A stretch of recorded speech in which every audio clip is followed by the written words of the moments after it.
Hey gang, Ryan here. Welcome on back to the Cade and another episode of Sports Saturday. We are at week 6 of our great what-if scenario. What if the New England Patriots tried to establish their 20-year dynasty without the existence of one St. Thomas Matthew Bartholomew Brady III? We are now 5-0 on the season, having gouged out a hard-fought and rather sloppy win down in Miami against the Dolphins.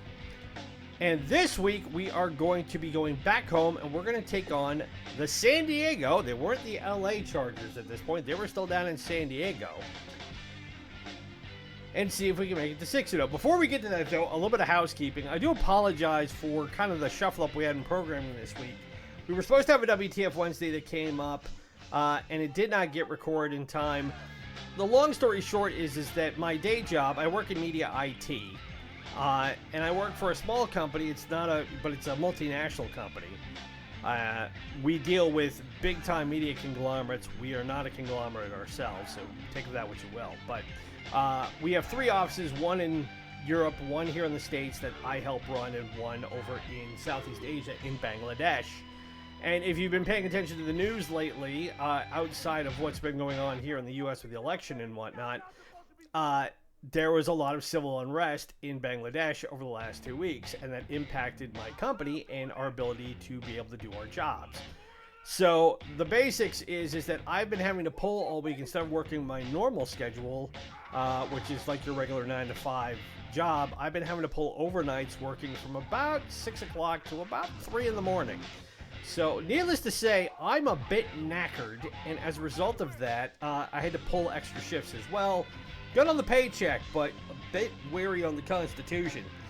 So, hopefully we will get through this weekend. Everything has been, as far as I know, put back right.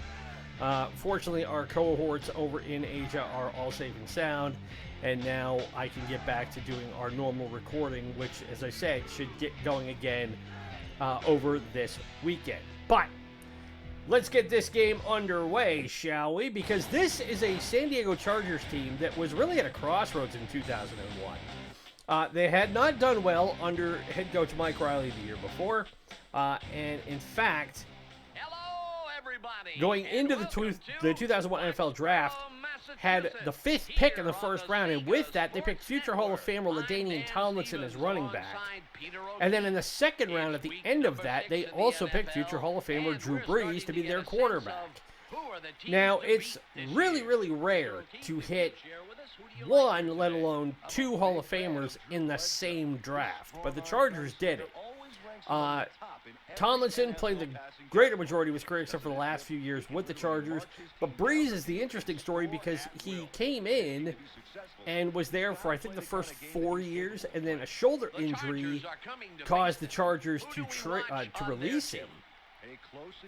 And he ended up having a chance to go play for the Miami Dolphins under then head coach Nick Saban. But the training staff for the Dolphins told Saban, no, his shoulder's not going to hold up, don't take him. So they let him go, and he ended up going and signing with Sean Payton down in New Orleans with the Saints, and the rest, of course, is history for the city and the Bayou. And it brings up an interesting conundrum because I'm not the first one to speculate on it, but it's something that has been talked about for a long time. If the Dolphins had signed Drew Brees as their quarterback, could he have duplicated the success he had in New Orleans there? And would Nick Saban have ended up leaving the following year to go back to college and coach at the University of Alabama, where he became an absolute legend, won 4, if not, I believe, 5 national championships at the collegiate level, retired last year, is arguably the best college coach of his generation? We'll never know. And I doubt we'll see Brees in this game today, who the interesting story will be the appearance, quite possibly, at this point, of, I believe, 40-year-old Doug Flutie as the starting quarterback for the Bolts. And Tim Dwight there bringing the kick return back. Another great player from this era. Not a Hall of Famer, not the fastest, not the biggest guy, but dude balled out every chance he got. And you can make the same argument about Doug Flutie. Now, if that name sounds familiar to you, it does to me because I've known about Doug Flutie since I was 7 years old growing up in New England. And he is the quarterback today. They're number 7, sitting in the shotgun.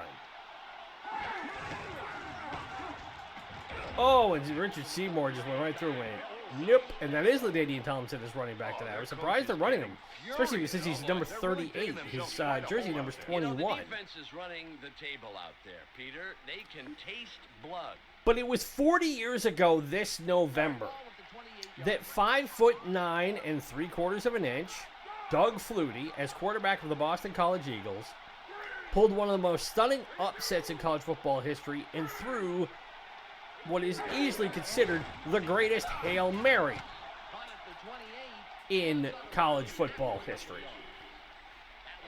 And it was down in the Orange Bowl against number 10 ranked Miami. And the Boston College Eagles at that point were ranked 12th. So they were by far a good team. But they weren't a national championship team. They didn't win the national title that year. But this game was a back and forth affair the whole night. And with 6 seconds to go, Flutie had to roll out and chuck the ball 60 yards downfield over a wall of defensive backs and his own receivers and into the waiting arms of his college roommate, Gerard Phelan. And the Eagles end up winning that game 47-45, and Doug Flutie won the Heisman Trophy that year.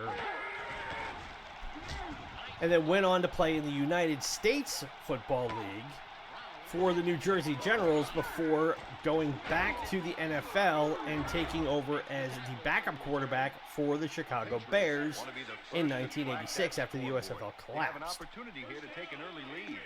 And the interesting thing is that Flutie's career never really got going, at least in the first half of it, because of his size. He's one of the shortest guys to ever play quarterback. He can clearly do it. But the problem is that at the time, coaches, like they do today, figure you gotta be at least 6'3", 6'4". You gotta have an arm like a cannon. And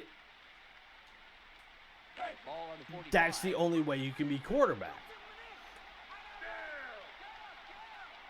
So after leaving the Bears and going back to, of all places, New England and playing for the Patriots,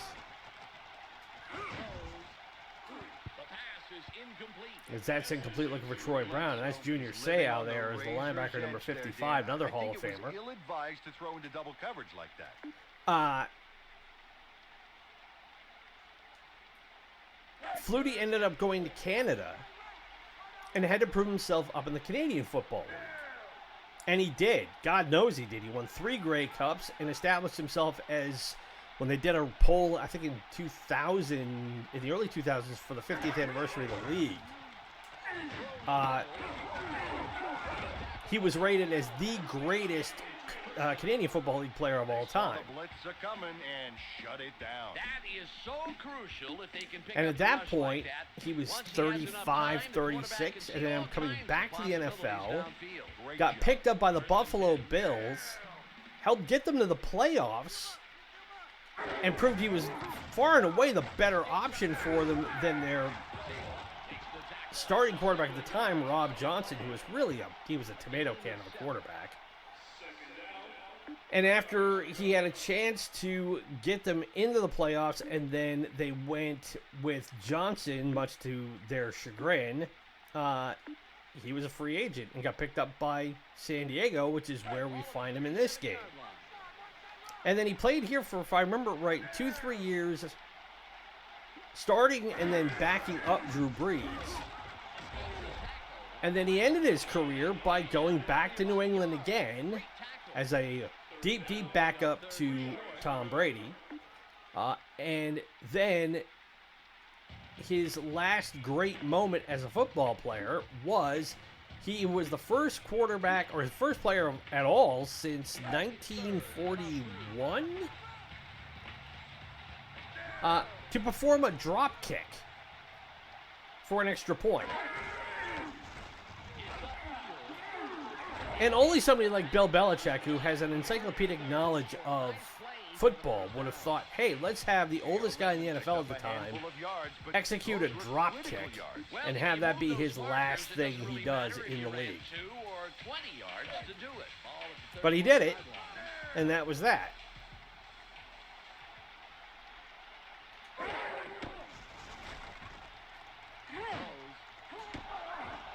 He gets it to Brown. First down inside the red zone.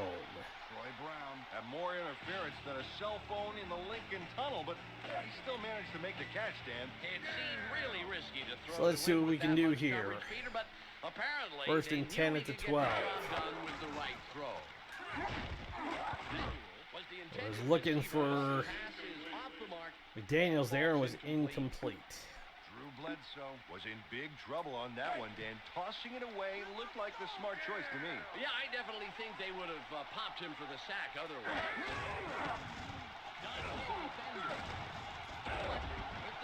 So we're close to the first down. Be 3rd and 5. He's short of the first down, but he ate up a lot of ground. They just need to clean their plate on 3rd down. I knew the food references would be here somewhere. It's 3rd and 5. So closing in under a minute to go in the first quarter. Still no score.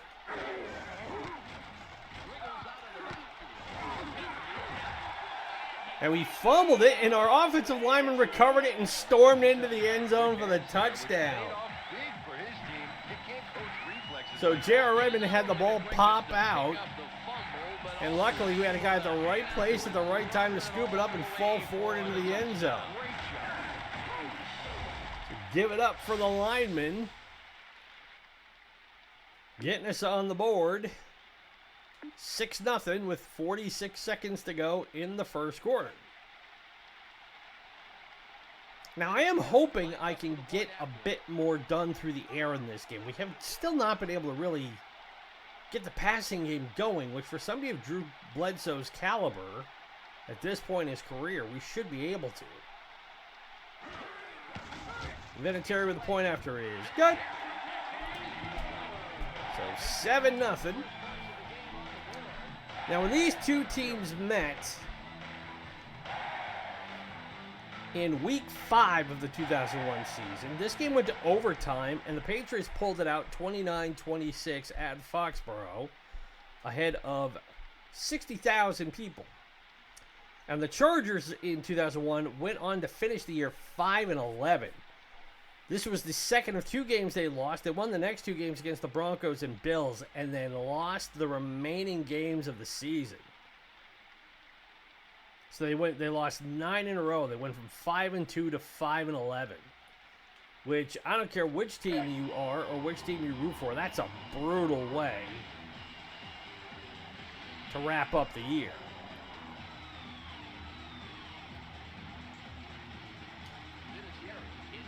And it wasn't like they got blown out in a lot of these games. A lot of these games are like one-possession games. They lost to the Chiefs 25-20. Lost to the Cardinals 20-17. They lost to the Seahawks 13-10 in overtime. Lost to the Raiders 13-6. Lost to the Chiefs again 20-17. And then lost to the Seahawks again 25-22.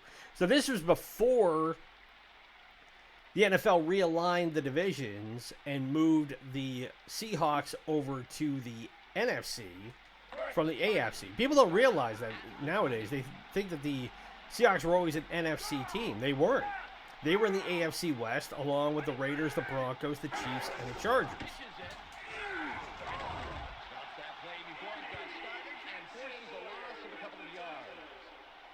Katzenmoyer was all over that play from snap to whistle. Not only does he dismantle the play, he penetrates enough to actually make them lose a few So yards. we've had them drop back for a loss of 3. 2nd and 13 with under 30 seconds to go in the first quarter.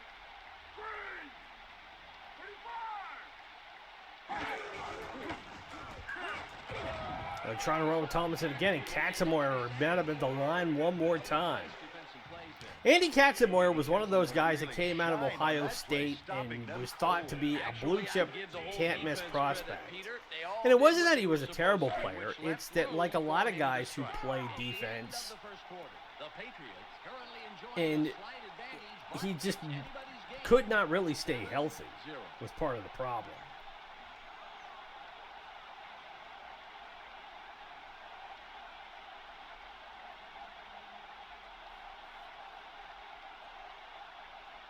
Let's see, it's 3rd and 13. It's 3rd and about 13.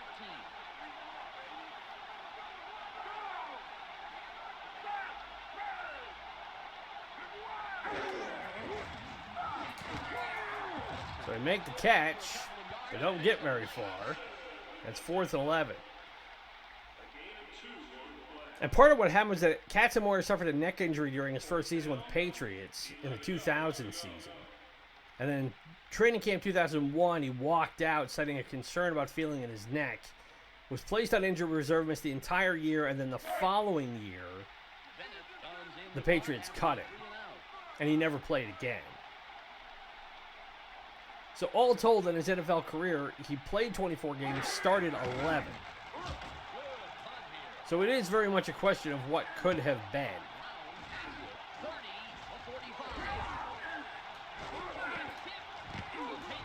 And we fumbled the ball again. Unfortunately, we had a guy there to scoop it up.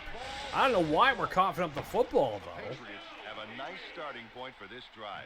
The special teams gave them decent field position.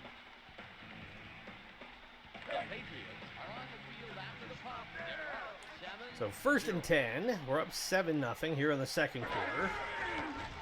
It's up. Takes the hit and takes him down after a handful of yards. A gain of 7. We pick up 7 on the play.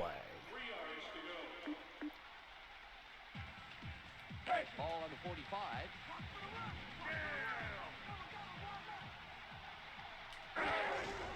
Redmond again gets it. There's space wide. 40. Big hole, and we're deep in the San Diego territory now. Defense first down. Let's pick up about 20 yards at least. Hard to get the first down there. It was a good, clean run. Good blocking by everybody on that side of the field.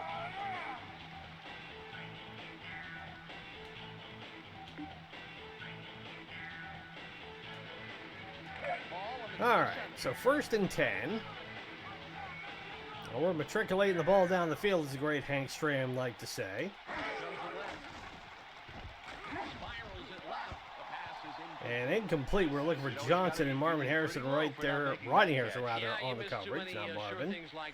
Marvin was the receiver. Rodney is a defensive back. And actually, after he played here in San Diego for a couple years, he goes to New England, wins a couple of Super Bowls with the Patriots as part of that dynasty.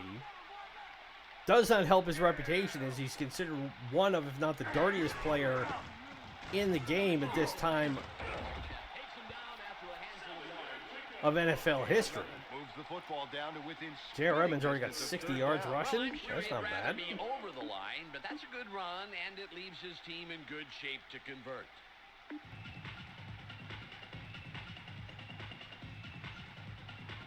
It's 3rd and about 3. 3rd and 3.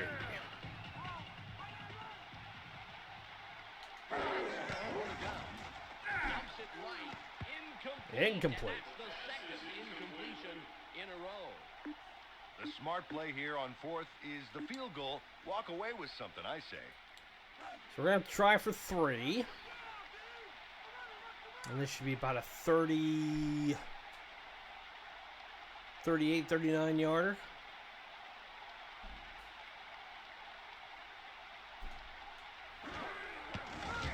There's the kick. And it's good. So we'll make it 10-0. All about concentration on We're closing in on the 2-minute warning, and we will get the ball to start the second half. If you don't account for it. but not so far that your teammates are going to forgive you if you muff it.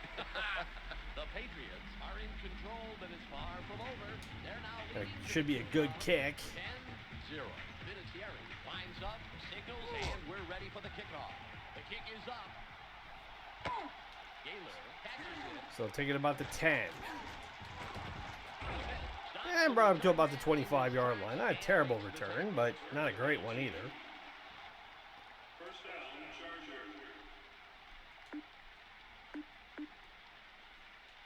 The Chargers will start out. So let's see what we can do to stop Doug Flutie here and this San Diego offense, which actually hasn't gotten moving very well so far in the game.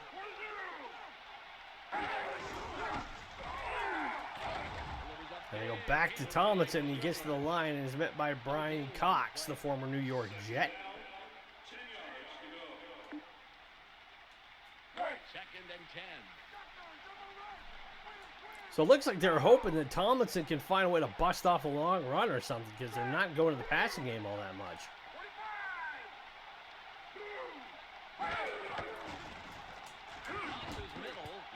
Tried it there and almost picked off. Got a soggy piece of football there, Dan, but couldn't make the catch. All the moisture is making it tough on those guys out there, Peter. So we'll close in on the 2-minute warning.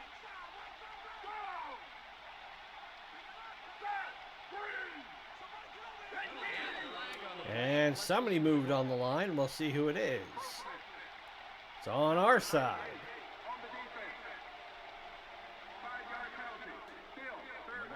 I don't say who did it. You got to know where you are before the ball is snapped. All on the 30. So it makes it 3rd and 5, so a first down is a little bit more reachable. They're out of the shotgun is Flutie with Thompson off to his left. And he gets it to Tomlinson, but just shy of the first down. I think he chalked that up to a rookie error there because he was not looking at the sideline where the first down marker was.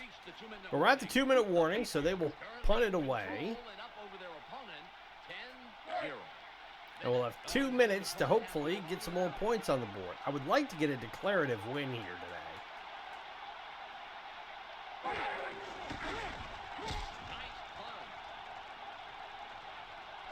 I mean, it's one thing that we've been able to be fairly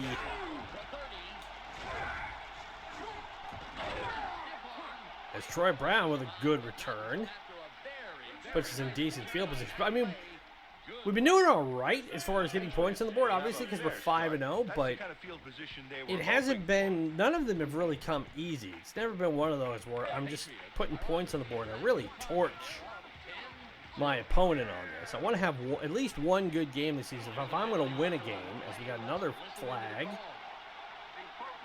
this will be against San Diego. Gets the call for encroaching. Just snuck up a little too much on the ball. All on the 49.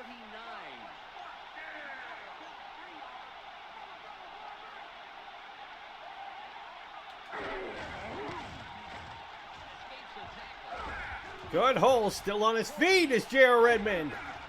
And he's down at around the 30. 10 carries, 78 yards today already. Should have a touchdown if he didn't fumble it near the goal line. Great run. And that gives them the first down. I will take that, though.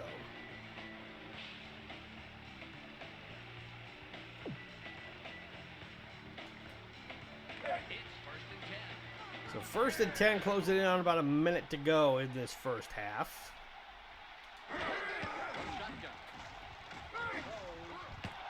Gets to the Brown down inside the 15 near the 10. That's what I'm wanting to see here. Had to seriously improve his elevation in order to make that catch, Dan. So under a minute to go.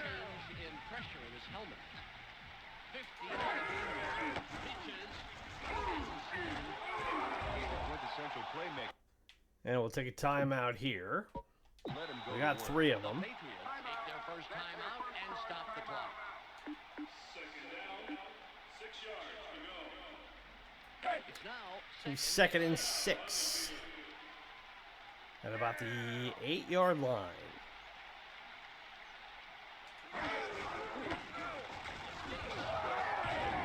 And we're close to another first down.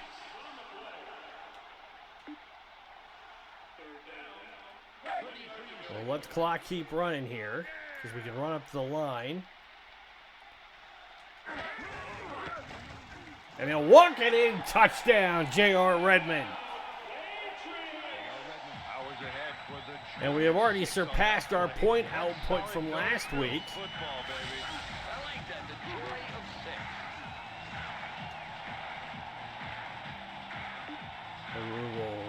send through the point after. Now with 24 seconds to go.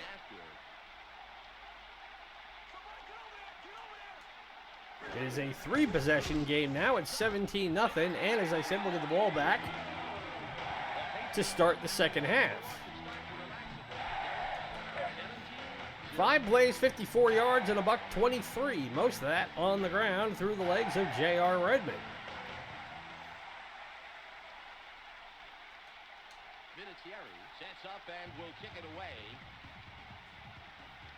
It's away. Gaylor catches it. And he doesn't get very far. The Chargers got a decent return off that kickoff and will start in very So the respectable first and 10 on their 28-yard line with 21 seconds to go. Let's get to the half here without giving up anything too costly. So line up the I formation are the Chargers. Flutie under center.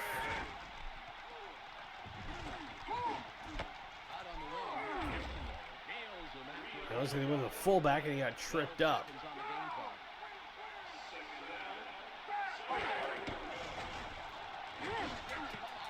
Tipped and almost picked off. So 4 seconds to go. Not a smart move. Nope, he's really fortunate that they didn't pick him off, Peter. He's fortunate his coach doesn't have him doing push-ups on the sideline. 4 on the game clock.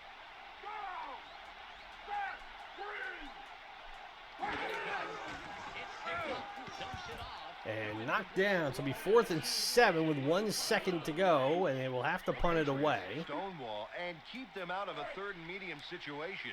Nice defense. So, I mean, we'll have a chance to return it, but that'll be about it. So take it about the 23, and Brown will bring it back.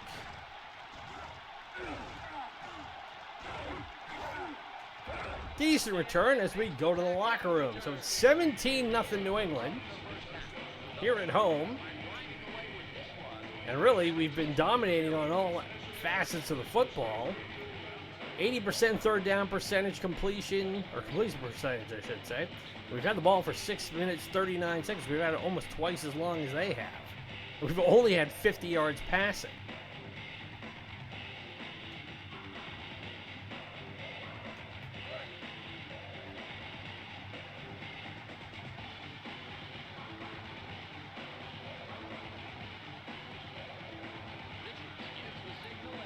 So we'll kick it away, and we will get this game back underway. So we'll take it about the 3. And Redmond will be the one to bring it back.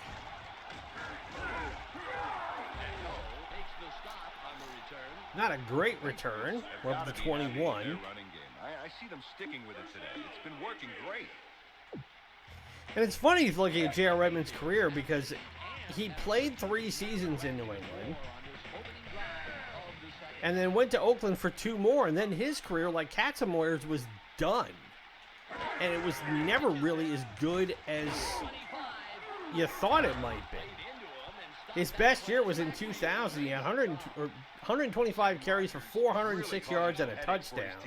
In 2001, he only had 35 carries for 119 yards, no touchdowns.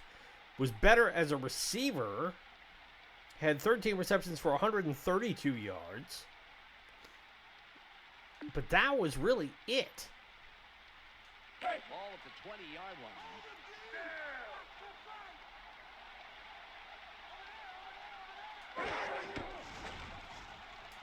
Spirals at middle. And almost picked off. Looking for Bert Emanuel out there on the left side. Drew Bledsoe really should have looked before he threw there. It's all about reading the field, no matter how little time you have. Peter, there were 3 guys playing that zone. I can't believe that was the best choice he had. Ball on the 20. So 3rd and 12. Oh, and he's going to get sacked. Absolutely pancaked. I was looking for the receiver. As soon as I looked down, here were 2 defensive backs coming right at Drew. Nowhere to go. Just absolutely poleaxed that. All right, well, so now we'll have to punt it away, which is not what I was wanting to have happen. To punt after a 3 and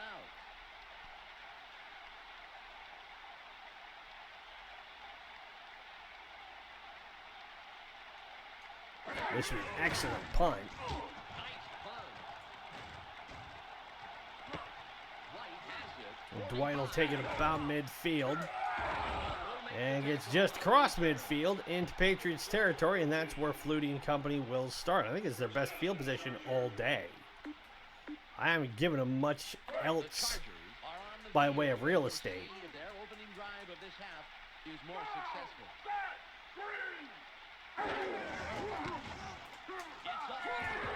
Thomas gets just across the line of scrimmage, picks up maybe a yard.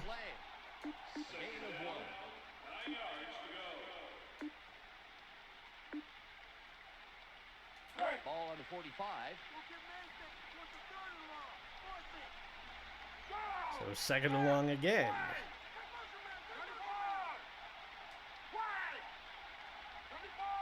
Fortunately, my guy was the one I was controlling as he jumped the line with Seymour. Be a first down for the Chargers anyway, but at least we didn't draw the penalty. I wasn't the one who actually got Seymour going forward. The computer did that. I just happened to back him up enough. Being determined to get the yards you need. It's first and 10. That we didn't get the offsides call. But still first and 10 for the Chargers. Barely gets it off. Incomplete pass. And that one could have been picked Got off. spooked into throwing early. That kind of vice-like defense can really squeeze out some bad passes. Ball on the 36.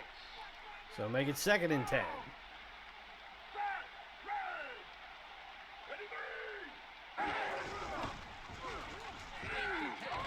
Nugent is a wicked And Thompson picks up a couple. line of scrimmage. It will be third and long. 3rd and 8. It's be third and a long 8.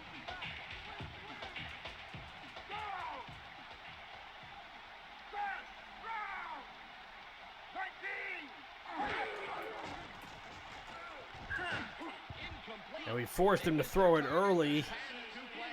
Incomplete. The Patriots have a squad of defenders that are really Now, if they giving want to this try and quarterback kick this, headaches. this is going to It's all about be shutting down 35, the be a passing game.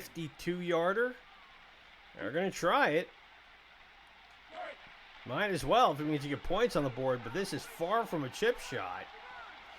He's kicking into the wind, in the rain. So he's kicking from a sloppy track anyway. Got the leg, but not enough. And no, it does not count if it skips over the crossbar after hitting the ground like On that. a long, long kick. Those long kicks are so tough because every little technical thing has So we take over close to midfield. We punted on our last drive, and now I really want points.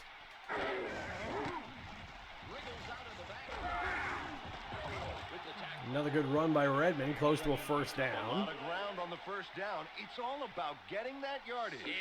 I'm pretty sure if I looked at his stats already for the year, we will have gone.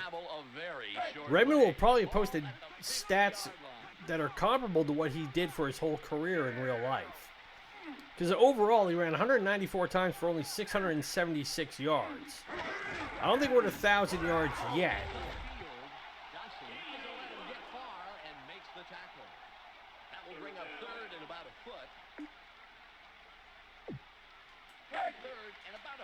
So it'll be third and short.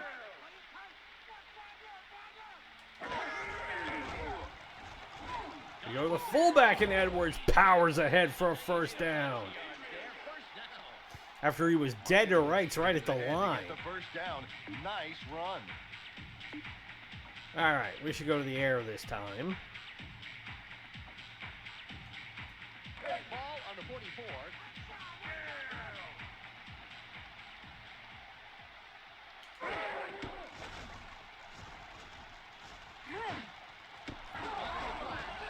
And it's caught. First down near the red zone.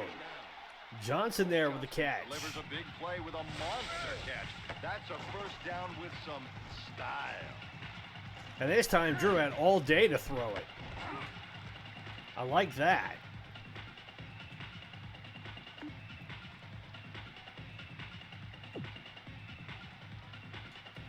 First and 10.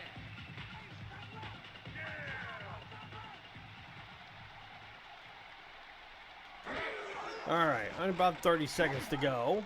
And that's swatted down incomplete. Say I was all over that like No a cheap choice suit. but to throw that one away, Dan. I agree, Peter. He was groceries there. Sacked. That's right. Oh, Sack. yeah. Ball on the 22. So 2nd and 10.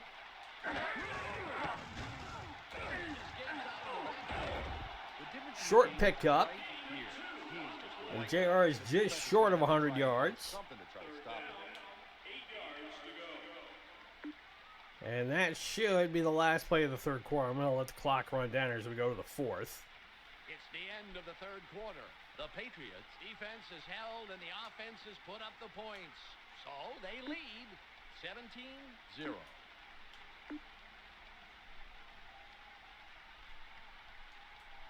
Third and 8. So let's see if we can convert here. They're looking pass. Spirals it right. But it's caught by Johnson, first down inside the 10.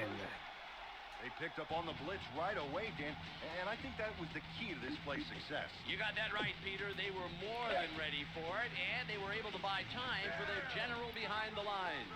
They'll have So first and goal.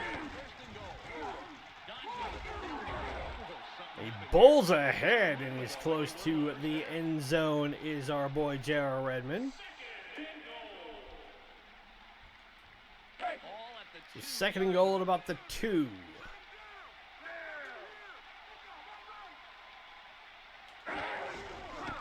And he'll walk it in again for his second score of the afternoon. And now we're pulling away here. This is what I was talking about. I think it's the first time we've posted more than 20 points in a game all season. Hey, 6 is 6 no matter how easy you make it look.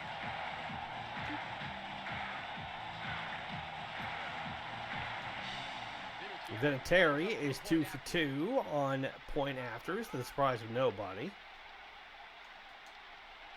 And he will be an easy 3 for 3 as that one is good. So 4:16 to go on this one, and we are pulling away now. 9 plays, 58 yards, and 2 minutes, 52 seconds, punctuated by that 2-yard scamper by J.R. Redmond. Vinatieri will kick this one away. Send this one on its way.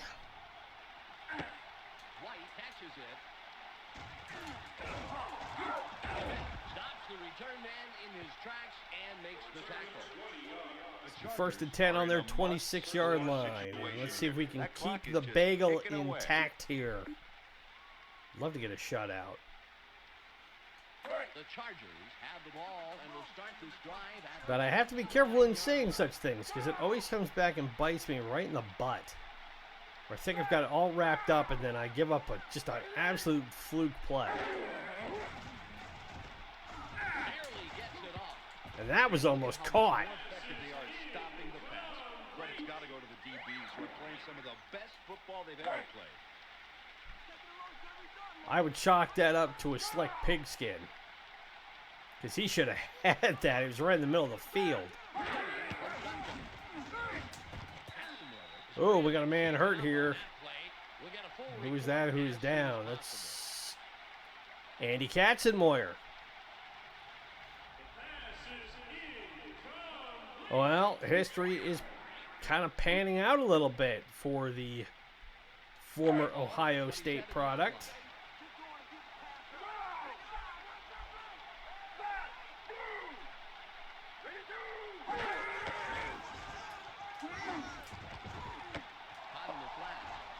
And like I said, it was give up a fluke play right there.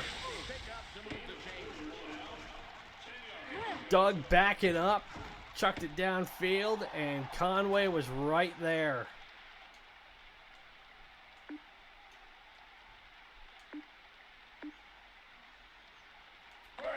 the 33. At least he did not give up the touchdown.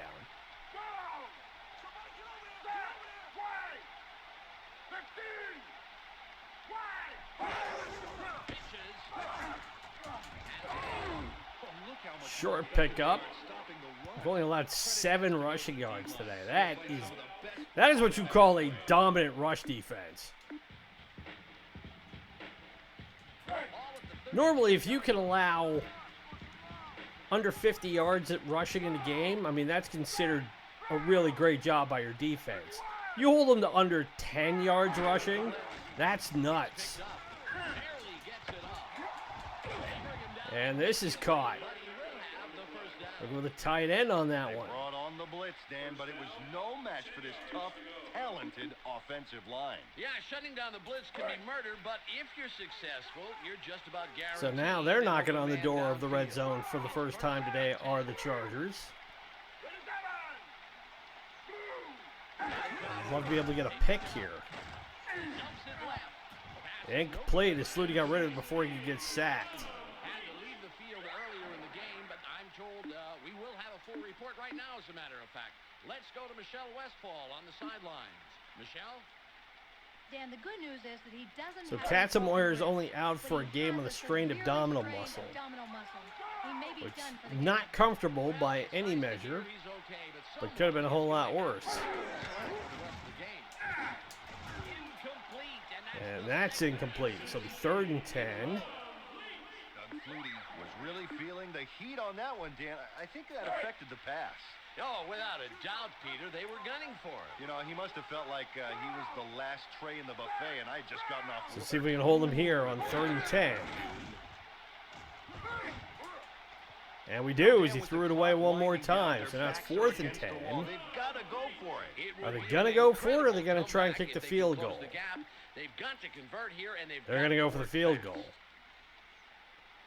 which doesn't surprise me. Go for the points on the board. So this would be about a 37-yarder. So it's definitely in range.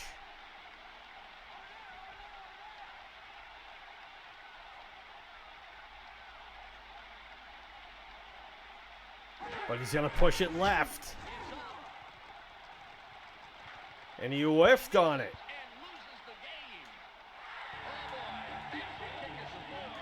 I'll take that as it keeps the shutout intact.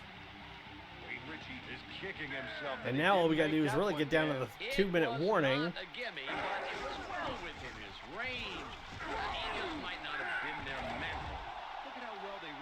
They rushed for 119 yards on the day. That's not bad. Really showing the other teams how to run the ball effectively.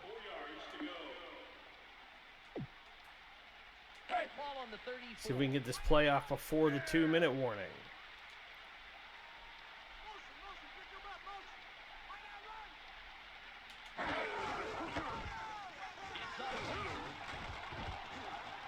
Pick up the first down and then some into San Diego territory as we hit the 2 minutes. Two-minute warning. The Patriots are serving up a shutout, 24-0. 1st and 10. See if we can go to the air a little bit. Not looking for anything big. I'm just looking for something that moves us downfield and gets them off of thinking run. We go to the fullback, and he's got the first down, which keeps the chains moving and the clock. Drew Bledsoe didn't lose his cool when he saw the Wolves attacking. He moved fast and beat the blitz. It's 1st and 10. So let's see if we can get them to use their timeouts, as we're about 90 seconds.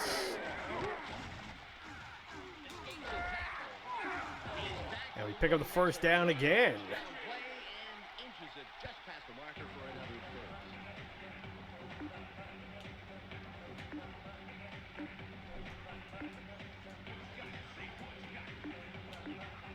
Oh, come on. Give me my plays. 1st and 10. So it looks like we are easily going to go to 6-0 on the year.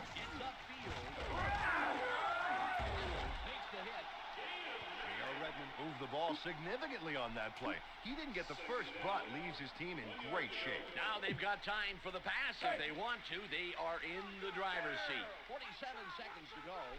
All right.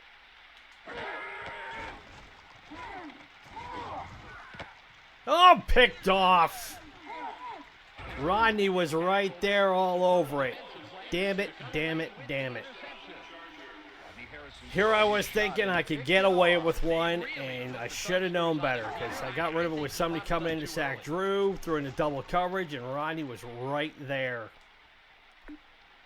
37 seconds to go. That's annoying.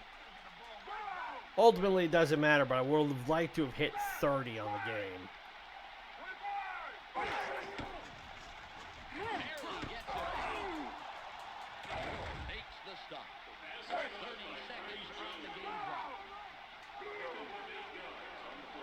So now they're not going to use their timeouts. They're going to hurry up offense. And hit as he caught it, incomplete. Look for Tomlinson again. Double coverage there. He's got a good arm, but I can't see how he would have made it through. Yeah, I'll bet he could have found greener pastures elsewhere. The clock shows 19 So 19 seconds now on the clock.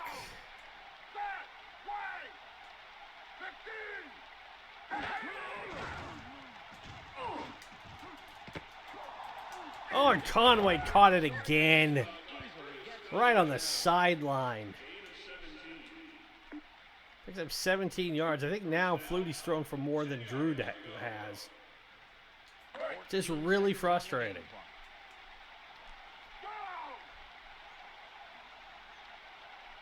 Like I said, the big issue I have with this game is that I can't change the offensive setup.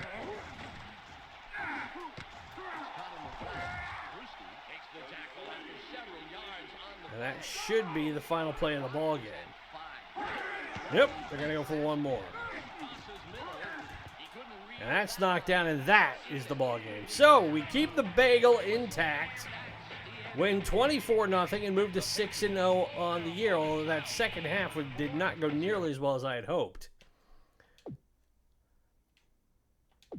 Well, let's see. Yeah, Chargers threw for more passing yards than we did, 93-85, but we outrushed them 146-7. That shows you just how kind of off-kilter this game is in terms of balance. Because you should be able to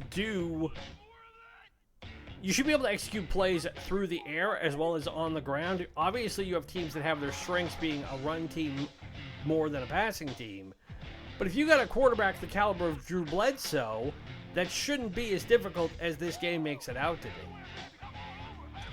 But as it is, who are we scheduled to play next week? We are scheduled to go to Indianapolis and take on the Colts again. This will be our second meeting with Peyton Manning and the Colts. This time, it'll be in the RCA Dome under their auspices. So, that, everybody, is Sports Saturday for this week. Again, my apologies for all the programming kerfuffles we had this week with Sucker Punch Sunday and our one-day playthroughs and the WTF Wednesday we were supposed to have. It's one of those where, considering we all have day jobs and we've got to do that to keep the lights on and keep the Cade running, when things go sideways there, that ultimately impacts what we're able to do in terms of putting content together. So, like I said, fortunately, looks like that's all been sorted out. So going forward, we should not have anything of the sort repeat itself, knock on wood, in the foreseeable future. Because of that, we will have Sucker Punch Sunday on time as scheduled on tomorrow. And we will have a one-day playthrough on Monday. And we will have WTF Wednesday on Wednesday, I promise. We also, as I said, we do have our next playthrough slotted and ready to go. We are going to start doing the recording on that next weekend. Again, I won't tell you what it is, but the only spoiler I will drop for you, it's one of my favorite franchises that never came out in the U.S. on any console. It was released elsewhere in the world on consoles. It was never released in the U.S., but it is far and away one of my favorite franchises of all time. And in fact, I've been playing one of the titles in this franchise for the last week to kind of get myself inundated with it. And man, have I been having a ball. I'm looking forward to this one. So be sure to keep an eye and an ear out for that as well. Be sure to follow us on social media through Instagram and Threads. Everyone's Retrocade helps spread the word about us as we continue to grow this channel and make it bigger and better. As always, big shout out to everybody who has signed up, who has commented. We were starting to see more comments come through from our regular viewers. I appreciate that. I try and get back to you guys as regularly as I can. And I want to continue to build that dialogue and get this community put together so we can all enjoy these games from the 3rd, 4th, 5th, and 6th generation. But with that said, it's been a long week, and I'm going to go put my feet up and get some sleep. So my name is Ronan. It has been great to spend the Sports Saturday with you. Be safe, be well, happy gaming. We will talk to you tomorrow for another episode of Sucker Punch Sunday. Bye.